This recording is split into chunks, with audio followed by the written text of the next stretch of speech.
Hello students, welcome to मंजिल Bharat classes. और आज मैं आप सबके लिए लाया हूं ट्रांसपोर्ट एंड कम्युनिकेशन पे हमारा लेक्चर नंबर 2 रोडवेज पे। रोडवेज को बहुत ही अच्छे वे में डिस्कस करेंगे, हर एक चीज को समझेंगे इंडिया के हिसाब से और जो जम्मू एंड कश्मीर के हिसाब से इंपॉर्टेंट चीजें होती है, सब कुछ डिस्कस करेंगे ट्रांसपोर्ट एंड कम्युनिकेशन में रोडवेज के पर्सपेक्टिव से। तो स्टार्ट करते हैं आज का लेक्चर रोडवेज। अब पहला जो हमारा यहां पे पॉइंट है जो आपको याद रखना है कि India second largest road network है दुनिया में। दुनिया में इंडिया का जो रोड नेटवर्क है वो सेकंड लार्जेस्ट है। तो पहला कौन है? तो मैं आपको बताऊं, पहला है आपका यूएसए। याद रख लेना इस चीज को, India second largest road network है दुनिया में, फर्स्ट यूएसए है। अब देखो, रोड्स जो बने ना, इसमें अगर हम हिस्ट्री में जाए तो प्लान्स होते थे कि कैसे डेवलपमेंट होगी रोड्स की। तो सबसे पहला जो प्लान था ना, उसको नागपुर प्लान बोलते हैं। और नागपुर प्लान 1943 से लेके 1961 तक चला। मतलब आप समझ लो, इंडिपेंडेंस से पहले ये स्टार्ट हुआ और इंडिपेंडेंस के बाद 1961 तक आपका नागपुर प्लान चलता है। और नागपुर प्लान में क्या क्या चीजें हुई, नागपुर प्लान में आपने बिल्कुल ना मोटा मोटा याद रखना है। जो जो मैं बताता हूं ना, बस वो याद रखते जाओ। नागपुर प्लान में क्लासिफाई किया गया रोड्स को क्लासिफाई किया गया नेशनल हाईवेज में, स्टेट हाईवेज में, डिस्ट्रिक्ट रोड्स में, विलेज रोड्स में। कि ठीक है, ये डिस्ट्रिक्ट के रोड अलग हो गए, गांव के रोड अलग हो गए, नेशनल हाईवे जो है वो अलग हो गए। तो ये जो क्लासिफिकेशन दी गई ना, ये किसमें दी गई? नागपुर प्लान में। और उसके साथ साथ नागपुर प्लान में टारगेट रखा गया कि 16 किलोमीटर पर 100 स्क्वायर किलोमीटर रोड्स बनाने हमने, कि हर 100 स्क्वायर किलोमीटर में 16 किलोमीटर का टारगेट रखा गया रोड्स का। और ये 1961 तक का टारगेट था। तो ये चीज आपने याद रखनी है कि सबसे पहला रोड प्लान अगर एमसीक्यू आता है तो क्या लिखोगे? नागपुर प्लान। और इंडिया का रोड नेटवर्क क्या है? सेकंड लार्जेस्ट है। पहला किसका है? यूएसए का है। चलते हैं आगे। अब जैसे ही नागपुर प्लान 1961 में खत्म होता है तो दूसरा एक प्लान आता है जिसको बॉम्बे प्लान बोला जाता है। और बॉम्बे प्लान में भी बहुत सारी चीजें बोली गई, लेकिन अगर मैं आपको मोटा मोटा बताऊं, इसमें क्या बताया गया कि जो गांव है, जो गांव के एरियाज है, वो 1.5 माइल रोड से दूर नहीं होने चाहिए अगर आपका गांव एक डेवलप्ड एग्रीकल्चरल एरिया है। और इसमें बताया गया कि आपका गांव 3 मील रोड से कनेक्टेड रहना चाहिए, 3 मील की दूरी पे कनेक्टेड रहना चाहिए अगर आपका गांव सेमी डेवलप्ड है। ठीक है, सेमी डेवलप्ड। डेवलप्ड होगा तो 1.5 मील दूर रहना चाहिए रोड से, मतलब रोड 1.5 मील पास रहना चाहिए गांव के। और अगर सेमी डेवलप्ड है तो 3 मील पास रहना चाहिए। और अगर अंडर डेवलप्ड है तो 5 मील ये क्या होना चाहिए? रोड के पास होना चाहिए, मतलब 5 मील के अंदर अंदर रोड मिल जाना चाहिए गांव में। ठीक है, तो ये एक क्लासिफिकेशन दी गई। बॉम्बे प्लान में ऐसे टारगेट सेट किए गए। और देखो, वहां पे नागपुर प्लान में टारगेट क्या था? 16 किलोमीटर का था। यहां पे टारगेट 32 किलोमीटर पर 100 स्क्वायर किलोमीटर का टारगेट रखा गया। तो ये चीज आप याद रखोगे। देखो, वहां पे 16 किलोमीटर का टारगेट था, यहाँ पे 32 किलोमीटर का टारगेट था। और इसके बाद लखनऊ प्लान आता है। और लखनऊ प्लान आपका 1981 से लेके 2001 तक चलता है। और इसमें बोला गया कि अब फर्दर रूरल एरियाज है, हिली ट्राइबल एरिया जो है या बैकवर्ड एरिया जो है, इनको कनेक्ट किया जाए रोड से। और इसमें भी टारगेट रखा गया कि ठीक है, 82 किलोमीटर का टारगेट रखा गया पर 100 स्क्वायर किलोमीटर। देखो याद रख लेना, पहले में क्या था? 16, दूसरे प्लान में क्या था? 32, और अब लखनऊ प्लान में 82 किलोमीटर का टारगेट रखा गया। ये चीजें आपने याद रखनी है। देखो, सिंपल एमसीक्यू अगर बनता है ना कि सबसे पहला प्लान कौन सा था? नागपुर प्लान सबसे पहला प्लान था, याद रख लेना, 1943 में आया है।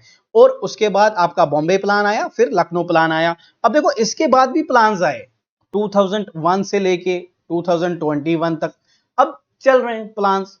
अब जैसे जो डेवलपमेंट्स हो रहे हैं, हम देख रहे हैं कि टोल प्लाजा बन रहे हैं या बाकी जो डेवलपमेंट्स रोड के पर्सपेक्टिव से होती आ रही है, तो ऐसे सिस्टम चला। बस आपने ये 3 प्लान्स को याद रखना है, इसमें एमसीक्यू बन सकता है। चलते हैं आगे। अब देखो आपने याद रखना है जो रोड्स है ना, ये या तो मेटल्ड होते हैं या तो अनमेटल्ड होते हैं।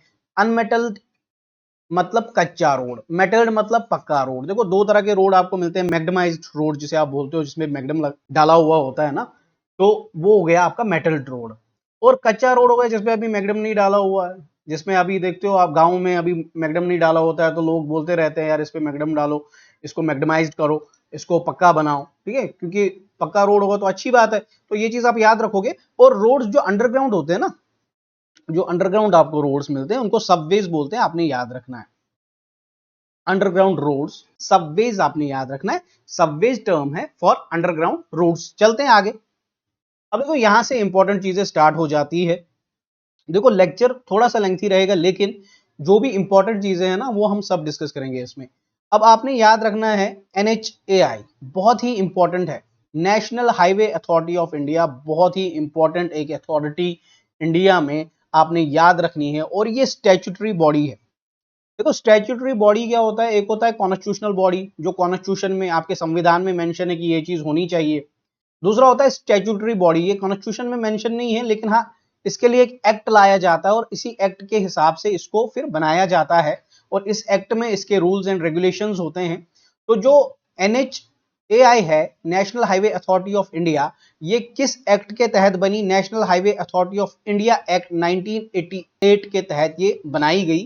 तो आपने ये याद रखना है कि NHAI किस एक्ट के अंडर बनी? NHAI act 1988। और दूसरा आपने याद रखना है कि ये जो NHAI है ये ऑटोनॉमस कब बनती है? 1995 में। 1995 में ये जो बॉडी है ऑटोनॉमस हो जाती है। ऑटोनॉमस मतलब अब ये अपने डिसीजंस खुद ले सकती है, इसमें अपने रूल्स एंड रेगुलेशंस खुद फ्रेम कर सकती है। तो ये आप समझ लो ऑटोनॉमस हो जाती है, ठीक है। ये पहले बनती है 1988 में अंडर 1988 एक्ट, और उसके बाद ऑटोनॉमस हो जाती है 1995 में, याद रखोगे। और ये जो बॉडी है ना, ये किस मिनिस्ट्री के अंदर आ जाती है? तो ये किस मिनिस्ट्री के अंडर आ जाती है? Ministry of road transport and highways, आप याद रखोगे। क्वेश्चन आ सकता है कि NHAI किस मिनिस्ट्री के अंडर है? आपने लिखना है ministry of road transport and highways के अंडर है। और ये जो NHAI है ना, इसका काम क्या है? इसका काम है डेवलपमेंट करना, मेंटेनेंस करना, मैनेजमेंट करना, ऑपरेशन करना, किसकी? रोड्स की, नेशनल हाईवेज की। जो आपके हाईवे बन रहे हैं उनको कौन देखता है? NHAI देखता है, national highway authority of India. पूरा जो रोड का डेवलपमेंट होगा, मेंटेनेंस होगा, मैनेजमेंट होगा, ऑपरेशन होगा, सारा कुछ कौन देखता है? NHAI देखता है। चलते हैं आगे। और ये भी आप याद रखोगे, एमसीक्यू बन सकता है। NHAI का हेडक्वार्टर आपको कहां मिलता है? न्यू दिल्ली में मिलता है, याद रखोगे। न्यू दिल्ली में आपका हेडक्वार्टर है, किसका? NHAI का। और ये अब यहां से इंपॉर्टेंट हो जाता है कि जो NHAI है, जो NHAI है, national highway authority of India, ये इंप्लीमेंट करती है NHDP। क्या इंप्लीमेंट करती है?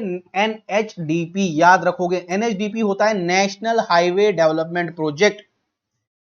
NHAI national highway authority of India implement करती है किस चीज को? NHDP को। NHDP क्या है? नेशनल हाईवे डेवलपमेंट प्रोजेक्ट, जो लॉन्च किया गया था 1998 में, याद रखना है इस चीज को।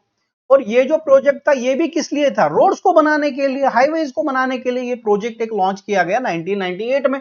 और इस प्रोजेक्ट को कौन देखता है? आपका NHAI देखता है, याद रख लेना इस चीज को। अब इस प्रोजेक्ट में क्या है कि रास्ते बनाने पूरे इंडिया में, तो ये चीज आपने याद रखनी है। देखो यहाँ पे नेशनल हाईवे डेवलपमेंट प्रोजेक्ट है, और आप देख सकते पूरे इंडिया में रास्ते बनाने, ठीक है। नॉर्थ से साउथ को कनेक्ट करना है, आपके वेस्ट से ईस्ट को कनेक्ट करना है, तो ये सारा इंडिया कनेक्ट करना है। और ये प्रोजेक्ट कौन सा है? National highway development project. और इस प्रोजेक्ट को कौन देखता है? National highway authority of India. ये चीज हमने पढ़ ली। आपकी NHAI क्या है? स्टैट्यूटरी बॉडी है, जो किस एक्ट के अंडर बनी? ये किस एक्ट के अंडर बनी? NHAI एक्ट 1988, याद रखोगे। और ऑटोनॉमस कब हुई हमारी बॉडी? 1995 में।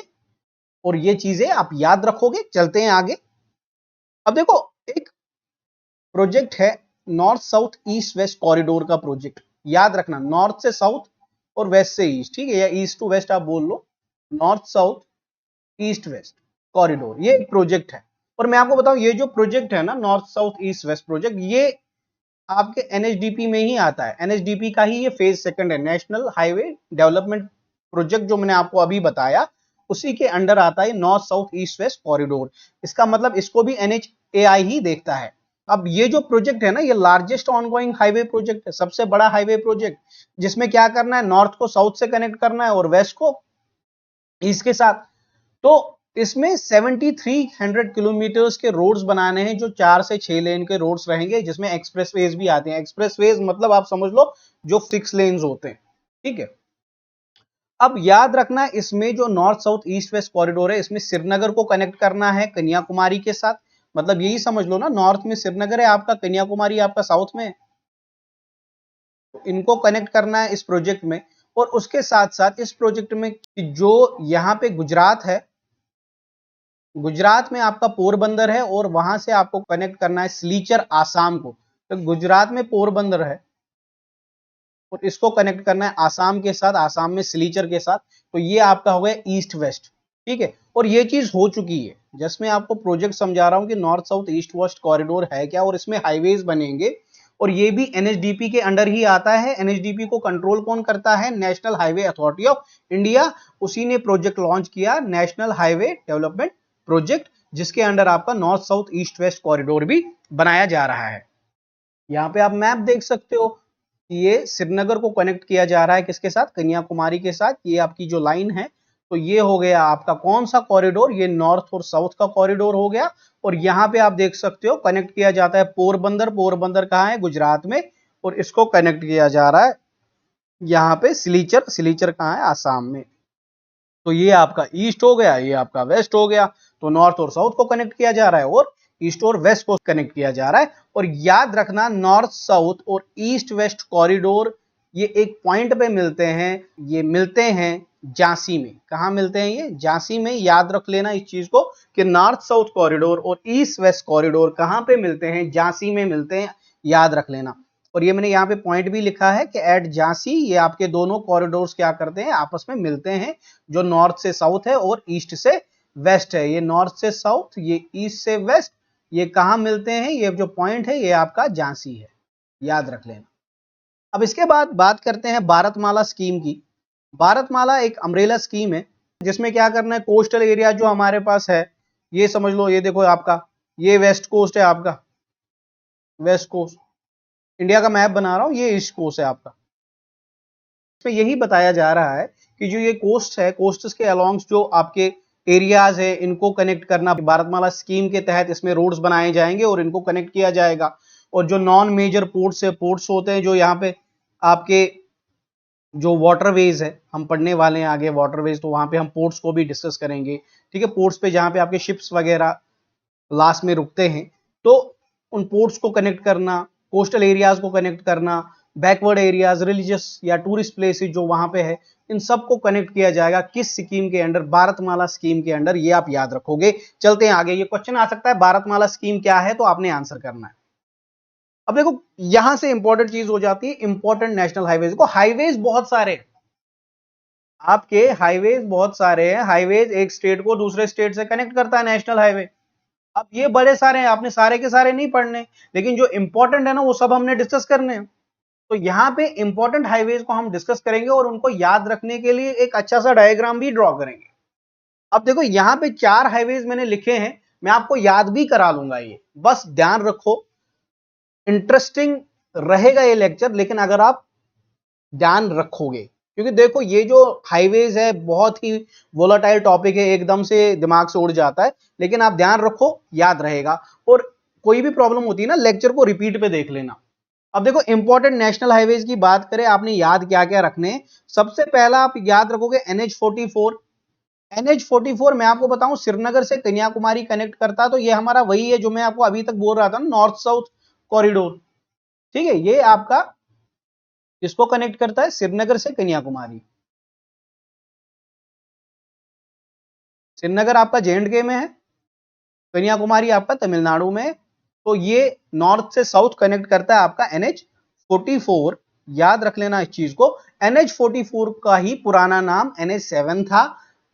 नहीं पूछा जाता, क्योंकि आजकल नए नाम ही पूछे जाते हैं, लेकिन फिर भी आप याद रख लो। अब देखो यहाँ पे दूसरा एक हाईवे है NH27, NH27 याद रख लेना, NH27, और ये वही है जो मैं आपको अभी तक बोल रहा था ना, east west corridor. East west corridor का ही नाम है NH27, जो किसको कनेक्ट करता है, मैंने बताया था पोरबंदर, पोरबंदर, पोरबंदर कहाँ है आपका, गुजरात में, और इसको कनेक्ट करता है किसके साथ, आसाम, और आसाम में कौन सी जगह, सिलीचर। ये याद रख लेना, वही मैंने यहाँ पे लिखा हुआ है कि NH27 किसको कनेक्ट करता है, पोरबंदर गुजरात में टू सिलीचर इन आसाम। बस याद रख लो इसको। देखो आसान सी चीजें हैं, लेकिन हमने अच्छे से पढ़ना है। हाईवेज बड़े सारे हैं, लेकिन इंपॉर्टेंट जो है वो याद रखने। अब देखो हमने क्या याद रखा, नॉर्थ साउथ आपका NH44, और याद रखना जो NH44 है ये सबसे बड़ा हाईवे है आपका, नेशनल हाईवे सबसे बड़ा आपका, लॉन्गेस्ट नेशनल हाईवे आपका यही है, ठीक है। और याद रख लेना जो ईस्ट वेस्ट है ये आपका क्या है, NH27, जो ईस्ट से वेस्ट कनेक्ट करता है, पोरबंदर गुजरात से आसाम सिलीचर तक कनेक्ट करता है। अब देखो यहाँ पे एक और हाईवे है NH48। देखो NH48 आपका दिल्ली से चेन्नई कनेक्ट करता है, और ये मैं आपको ऐसे दिखा सकता हूं कि ये यहाँ पे श्रीनगर वाला एरिया है, तो ये यहाँ पे आप समझ लो दिल्ली, मैप को इमेजिन करो, ये आपका दिल्ली है, तो दिल्ली से कनेक्ट करता है, ऐसे मैं बनाऊं चेन्नई, दिल्ली से चेन्नई कनेक्ट करता है आपका NH48, याद रख लेना इस चीज को, आसान सी बात है। NH48 आपका दिल्ली से चेन्नई कनेक्ट करता है, तो याद रखोगे इस चीज को, तो ये मैप भी याद रखोगे। तो ये मैं फिर से समझाऊंगा, आपको कोई कंफ्यूजन नहीं होगा इसमें। और एक और हाईवे है यहाँ पे NH52। NH52 पंजाब को कर्नाटक से कनेक्ट करता है, संगरूर पंजाब को अंकोला कर्नाटक से कनेक्ट करता है, ये भी आपने याद रखना है। और अगर मैं यहाँ पे ड्रॉ करूँ ना, ये देखो श्रीनगर और दिल्ली के बीच में पंजाब पड़ता है, ये समझ लो ये पंजाब यहाँ पे, तो ये पंजाब को कनेक्ट करता है कहाँ पे, कर्नाटक में, ठीक है। ऐसे आपका इंडिया का मैप है, तो पंजाब को कनेक्ट कर रहा है कर्नाटक में, कौन सा आपका NH52। तो आसान सी चीजें है। NH44 आपका श्रीनगर से कन्याकुमारी है, NH48 आपका दिल्ली से चेन्नई, और NH52 आपका पंजाब से कर्नाटक कनेक्ट करता है। आपने ये याद रखना है। अब इसको मैं अगले पेज पे ना बहुत अच्छे वे में आपको समझा दूंगा। 4 हाईवेज हमने पढ़ लिए। देखो अब मैं आपको ये यहाँ पे समझाता हूँ, ये मैंने डायग्राम भी ड्रॉ की हुई है यहाँ पे। देखो ये मैंने आपको बताया था श्रीनगर से कन्याकुमारी आपका क्या है, NH44। फिर मैंने बताया था दिल्ली से चेन्नई आपका क्या है, NH48। और मैंने बताया था पंजाब से कर्नाटक क्या है आपका, NH52। बस आसान सी चीज है, ठीक है। 3 हाईवेज है ना, और इसको याद रखने का तरीका देखो, ये 44 है ना, इसमें 4 जोड़ दो, 48, 48 में 4 जोड़ो तो क्या बनेगा, 52, बात खत्म। NH44 Srinagar to Kanyakumari, NH48 Delhi to Chennai, और NH52 आपका क्या है, पंजाब से कर्नाटक। और याद रख लेना यहाँ पे मैंने जो आपको बताया ईस्ट और वेस्ट, इसमें क्या है, गुजरात से आसाम, ये आपका NH27 है। और यहाँ पे हमें ये भी समझ में आ गया कि जो नॉर्थ एंड साउथ है, जो नंबरिंग चलती है वो इवन है, ये देखो सारे इवन नंबर्स है। और यहाँ पे जो वेस्ट से ईस्ट चलता है या ईस्ट से वेस्ट चलता है, ये आपकी नंबरिंग क्या है, ऑड है, तो ये भी याद रख लेना। तो चलते हैं आगे। 4 हाईवेज हमने कर लिए। आई होप आपको ये चारों के चारों समझ में आ गए। देखो अगर प्रॉब्लम हो रही है ना, इस लेक्चर को रिपीट पे देख लेना, आपको ये समझ में आ जाएगा। और ये देखो ये आपका NH44 है यहाँ पे मैप पे, ये NH44 है जो श्रीनगर से कन्याकुमारी कनेक्ट करता है, और ये सबसे आपका लॉन्गेस्ट हाईवे है, याद रख लेना, ये आपका सबसे लॉन्गेस्ट नेशनल हाईवे है, ठीक है। चलते हैं आगे। अब देखो यहाँ पे 3 हाईवेज और है जो आपने याद रखने, NH30, NH6 और NH53। अब इन 3 हाईवेज की मैं डायग्राम नहीं बनाऊंगा, बस आपको बताऊंगा, थोड़ा सा इमेजिन करा लूंगा इस चीज को। देखो NH30 है ना, ये उत्तराखंड से आपका आंध्र प्रदेश, ठीक है, उत्तराखंड से आंध्र प्रदेश। तो अगर मैप को ही इमेजिन करोगे ना, इंडियन मैप को ही आपको इमेजिन करोगे, ऐसे हमारा मैप है। अब देखो टेंशन नहीं लेना, तो बस बना रहा हूं मैं, ये ऐसे इंडिया का मैप है।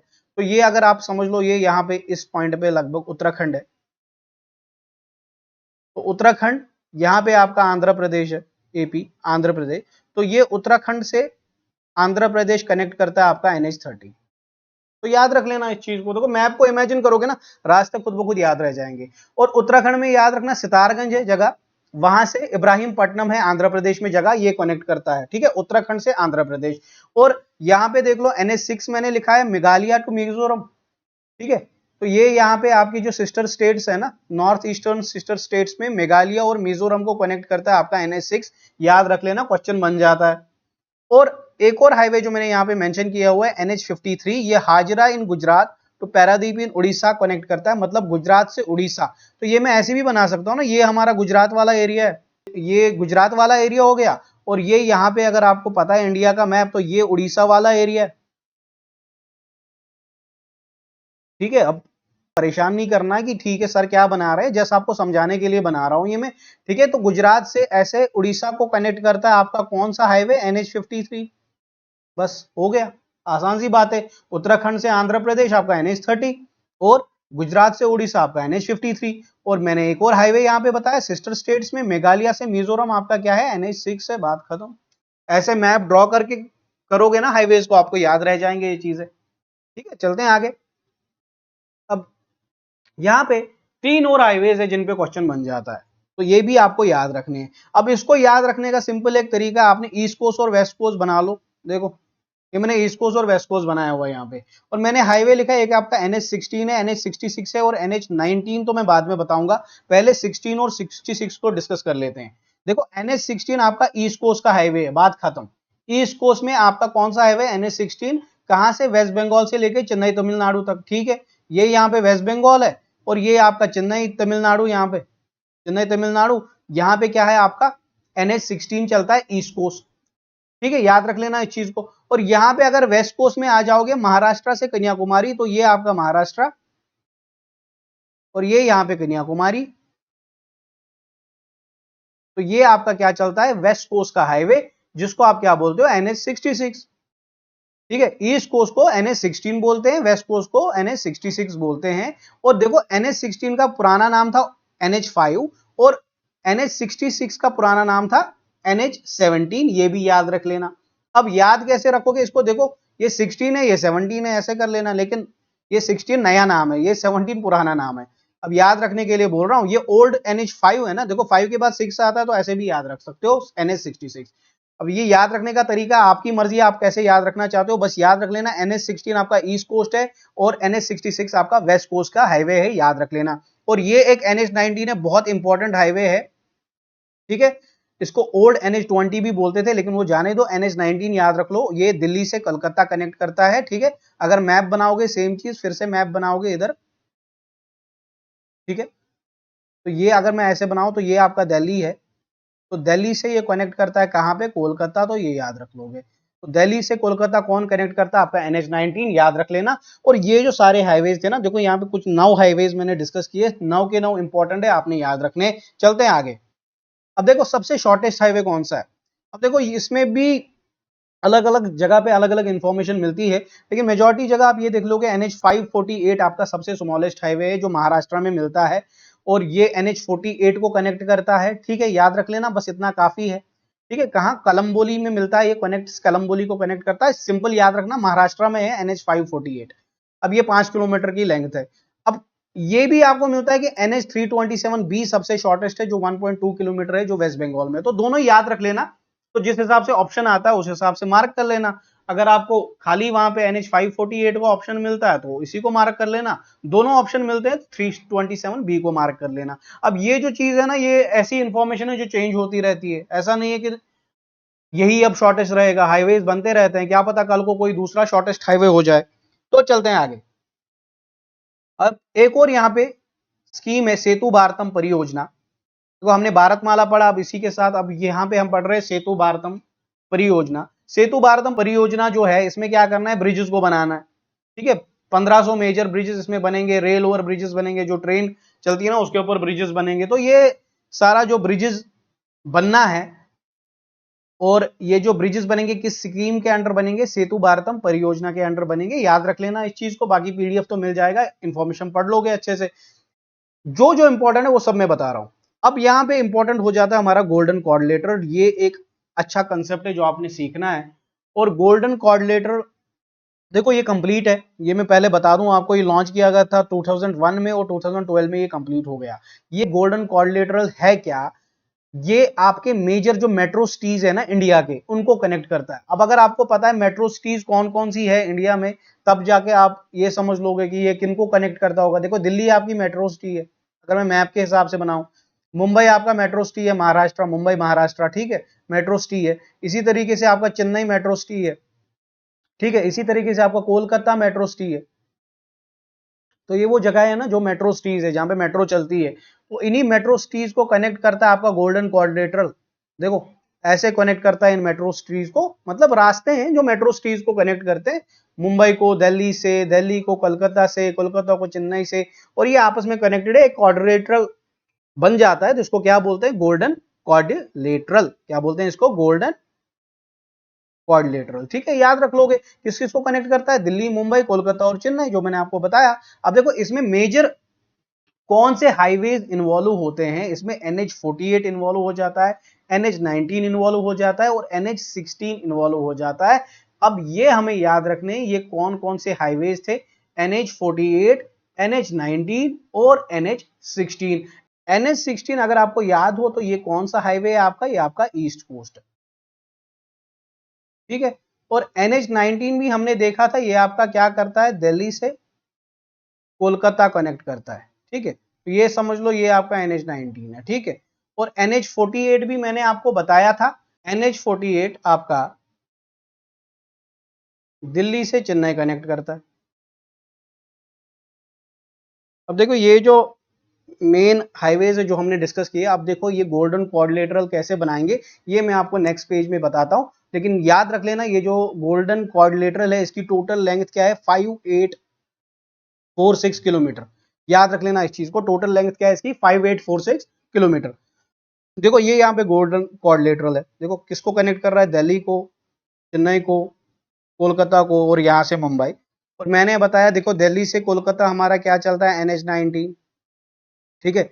कोलकाता से चेन्नई जो ईस्ट कोस्ट का हाईवे है आपका, NH कौन सा, NH16। और ये यहाँ पे देखो दिल्ली को चेन्नई के साथ कनेक्ट करता है ना थ्रू मुंबई, तो ये आपका क्या है, यही आपका है NH48। तो यही तो मैं बोल रहा था, ये तीन हाईवेज मिला के क्या बनाते हैं, गोल्डन क्वाड्रिलेटरल, NH48, NH19 और NH16। याद रख लेना। देखो प्रॉब्लम अगर हो रही ना, इस लेक्चर को रिपीट देखना, आपको डेफिनेटली समझ में आएगा।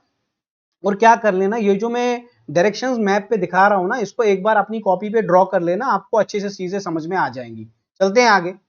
अब यहाँ पे बात करनी है हमने ग्रैंड ट्रंक रोड की। देखो जो ग्रैंड ट्रंक रोड है ना, ये शेरशाह सूरी साहब ने बनाया था। शेरशाह सूरी साहब, अगर आपको पता है मेडिवल हिस्ट्री में अगर आपने पढ़ा है, शेरशाह सूरी बहुत ही एक इंपॉर्टेंट पर्सनैलिटी। तो इन्होंने ग्रैंड ट्रंक रोड बनवाया था। और ये जो ग्रैंड ट्रंक रोड है, इन्होंने इंडस वैली से लेके सोनार वैली बंगाल तक बनाया था। तो ठीक है, इंडस वैली को कनेक्ट करता है सोनार वैली इन बंगाल। तो अगर मैं ऐसे सिंपल वे में आपको बताऊं, ये 4 कंट्रीज की कैपिटल को कनेक्ट करता है, 4 कंट्रीज की कैपिटल को। तो यहाँ पे अगर मैं ऐसे बनाऊं ना, ये बांग्लादेश है यहाँ पे, और ये यहाँ पे हमारा इंडिया, ये पाकिस्तान, और ये यहाँ पे अफगानिस्तान,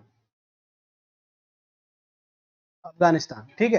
तो यहाँ पे ये इन 4 कंट्रीज की कैपिटल को कनेक्ट करता है, कौन, आपका ग्रैंड ट्रंक रोड। मतलब बांग्लादेश से लेके पूरा अफगानिस्तान तक ये कनेक्ट करता है। और बांग्लादेश की कैपिटल है आपकी ढाका। तो ढाका से चलते हुए हमारी कैपिटल है दिल्ली, तो वहां जाता है। और दिल्ली से होते हुए इस्लामाबाद, इस्लामाबाद आपकी पाकिस्तान की कैपिटल है, और अफगानिस्तान में काबुल।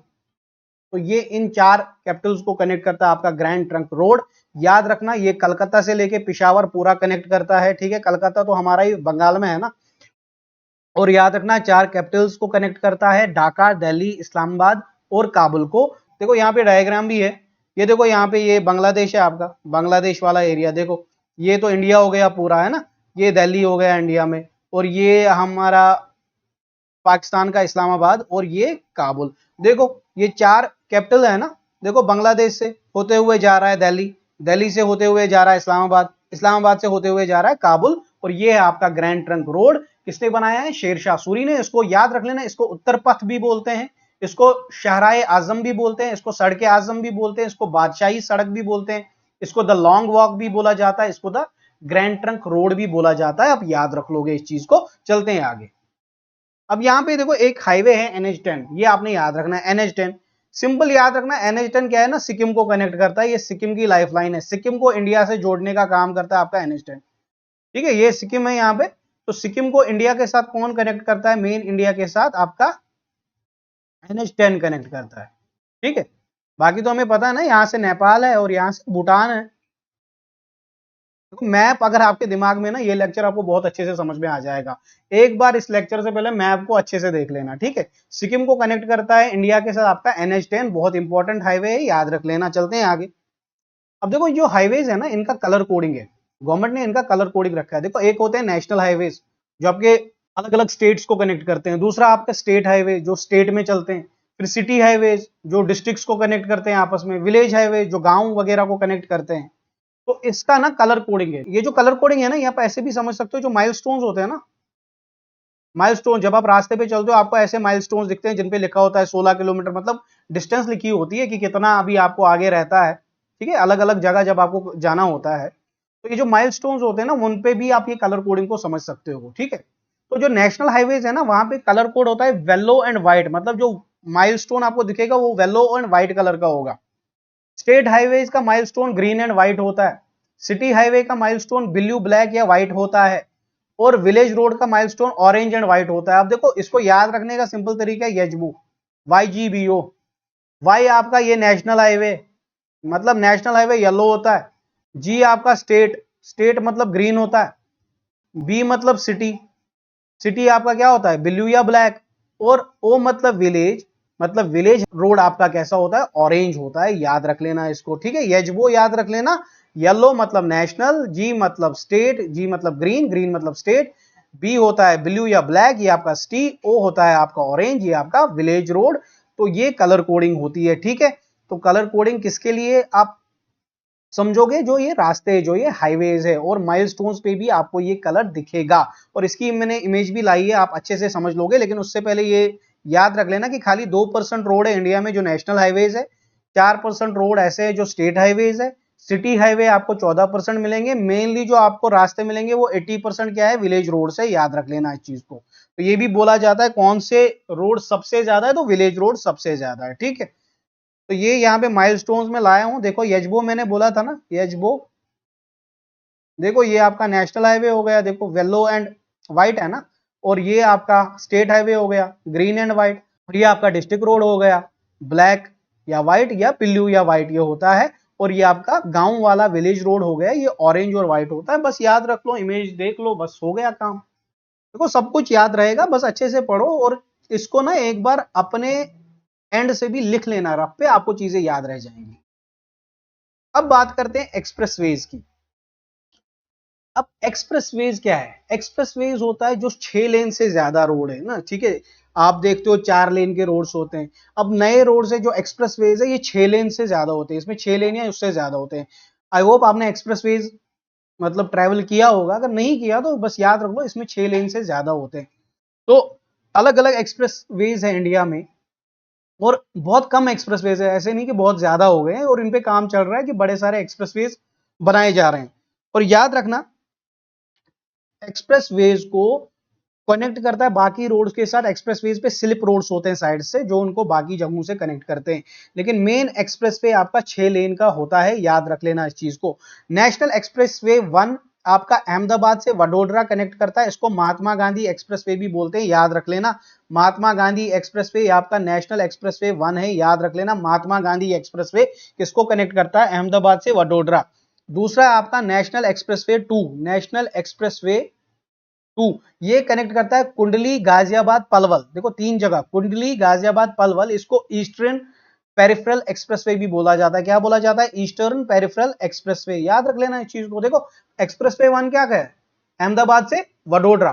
ठीक है, अहमदाबाद से वडोदरा कनेक्ट करता है गुजरात में, इसको महात्मा गांधी एक्सप्रेसवे भी बोलते हैं। एक्सप्रेसवे 2 क्या है? कुंडली गाजियाबाद पलवल, इसको ईस्टर्न पेरिफेरल एक्सप्रेसवे भी बोला जाता है। देखो नेशनल एक्सप्रेसवे 3 इंपॉर्टेंट है, दिल्ली से मीरठ कनेक्ट करता है, सबसे वाइडेस्ट एक्सप्रेसवे है। याद रख लेना इस चीज को। ठीक है, ये 3 एक्सप्रेसवे अभी आपको याद रखने। एक्सप्रेसवे 1 क्या है? अहमदाबाद वडोदरा महात्मा गांधी एक्सप्रेसवे। एक्सप्रेसवे 2 क्या है आपका? कुंडली गाजियाबाद पलवल, ये ईस्टर्न पेरिफेरल एक्सप्रेसवे। और एक्सप्रेसवे 3 आपका है दिल्ली से मेरठ, जो सबसे वाइडेस्ट है। ठीक है, जो चौड़ा है सबसे। देखो अब इसके बाद एक्सप्रेसवे 4 आ जाता है वडोदरा से मुंबई। याद रख लेना, वडोदरा से मुंबई आपका एक्सप्रेसवे नेशनल एक्सप्रेसवे 4, ठीक है।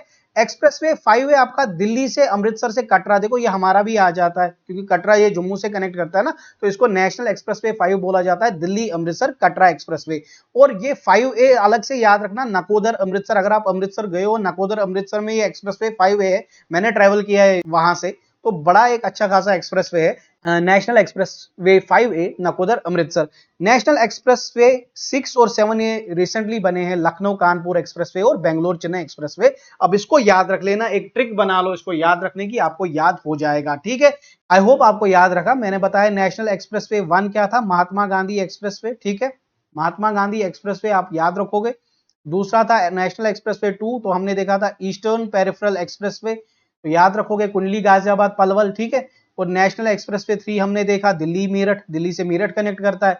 फिर एक्सप्रेसवे 4 देखा वडोदरा से मुंबई, ठीक है। फिर एक्सप्रेसवे 5 देखा दिल्ली से अमृतसर से कटरा, और 5A क्या है, नकोदर अमृतसर, याद रख लेना। नेशनल एक्सप्रेसवे 6 है आपका लखनऊ कानपुर, और नेशनल एक्सप्रेसवे 7 है आपका बेंगलोर चेन्नई। आई होप आप इसको रिपीटिशन पे देखोगे और आपको चीजें याद हो जाएंगी। चलते हैं आगे। देखो ये आपका यहाँ पे नेशनल एक्सप्रेसवे 1 है, ये अहमदाबाद से वडोदरा कनेक्ट करता है, जो मैंने बताया था महात्मा गांधी एक्सप्रेसवे। देखो ये यहाँ पे 3 लेन इधर से 3 लेन इधर से, तो 6 लेन का ये होता है एक्सप्रेसवे, याद रख लेना इस चीज को। तो यहाँ पे हमारा जो इंडिया का रोडवेज है ना वो कंप्लीट हो जाता है, और अब J&K का रोडवे बचता है, जिसके लिए मैं अलग से एक लेक्चर लेके आऊंगा, क्योंकि मैं नहीं चाहता ना कि आपको ज्यादा परेशानी हो जाए चीजों से, कि इतना पाइल अप हो जाए, वहां से कुछ चीजें याद भी ना रहे। तो धीरे धीरे लेते हैं चीजों को और अच्छे से पढ़ते हैं। बस जो जो इंपॉर्टेंट चीजें इस लेक्चर में मैंने आपको बताई, बस आप याद रख लो। इंडिया के रोडवे से ये चीजें इंपॉर्टेंट है, और जो जो हाईवेज मैंने बताए याद रखने के लिए, वो भी आप याद रखोगे। एमसीक्यू इन्हीं चीजों पे बन जाता है, ठीक है। बाकी एमसीक्यूज करो, आपको और ज्यादा चीजें क्लियर हो जाएंगी। नोट भी आपको मिल जाएगा खुद भी, लेकिन ये मैप वाइज जो मैंने चीजें आपको बताई वो कर लेना, वो ड्रॉ कर लेना, आपको वो याद रह जाएंगी। तो चलो मिलते हैं नेक्स्ट लेक्चर में, तब तक के लिए थैंक यू एंड बाय।